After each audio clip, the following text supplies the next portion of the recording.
Welcome to MRS Bulletin's Materials News podcast, providing breakthrough news and interviews with researchers on hot topics in materials research. My name is Laura Lay.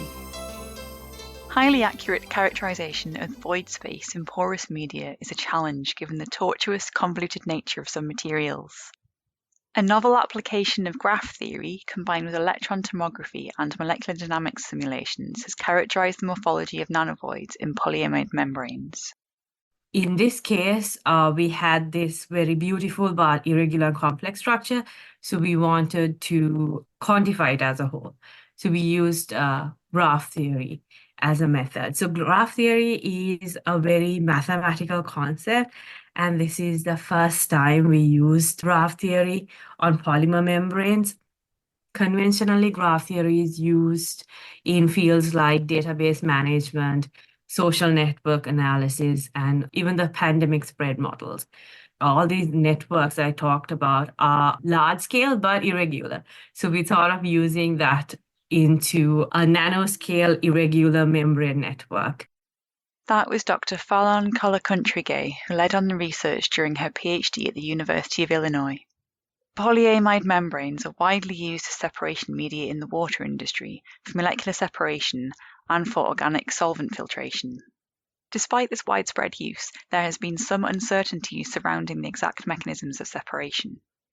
The key to understanding permeance of the membranes lay in understanding the void space, which was carefully mapped using electron tomography.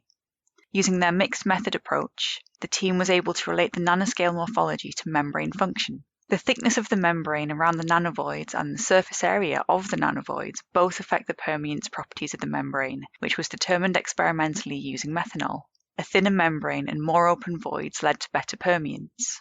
The nanostructure can also govern the mechanical response of the membranes.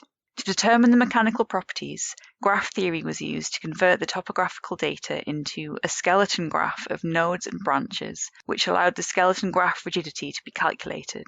This correlated with the nanoscale modulus of the membrane.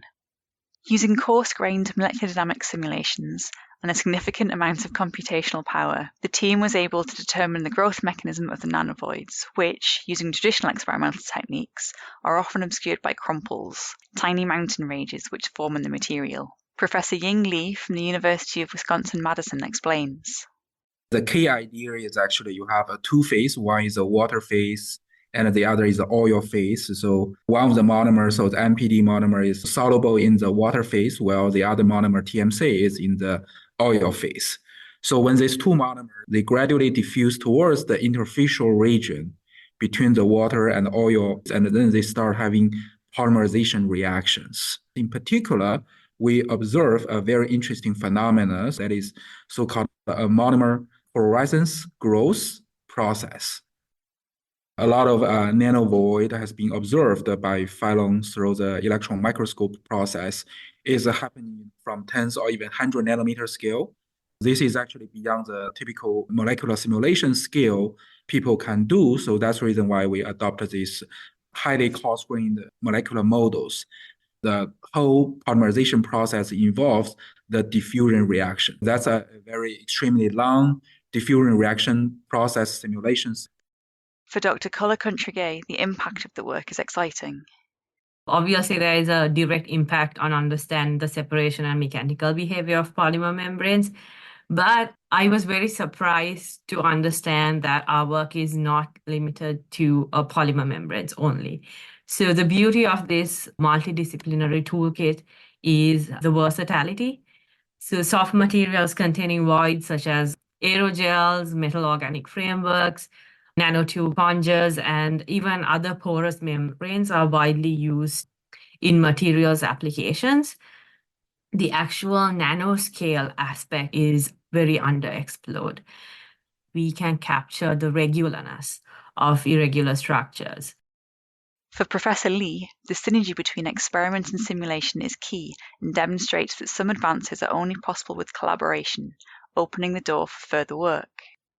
From computational point of view, we do see a beautiful correlation between our computer simulation results with the electron tomography Fallon has been done. So it's a really amazing synergy, right? So between the experiments and the computational study. To my knowledge, so this is the very first, a very detailed electron tomography, and with such a high resolution on the internal structure of the polyamide membranes. This material is a golden standard used in the industry over 40 years, but people still don't understand. So why it is working so well? I strongly believe this study laid down the foundation to us understand better regarding the internal microstructures of the membrane and eventually how it will relate to the high separation performance. This work was published in a recent issue of Nature Communications. My name is Laura Lay from the Materials Research Society. For more news, log on to the MRS Bulletin website at mrsbulletin.org. Follow us on Twitter at MRS Bulletin. Don't miss the next episode of MRS Bulletin Materials News. Subscribe now. Thank you for listening.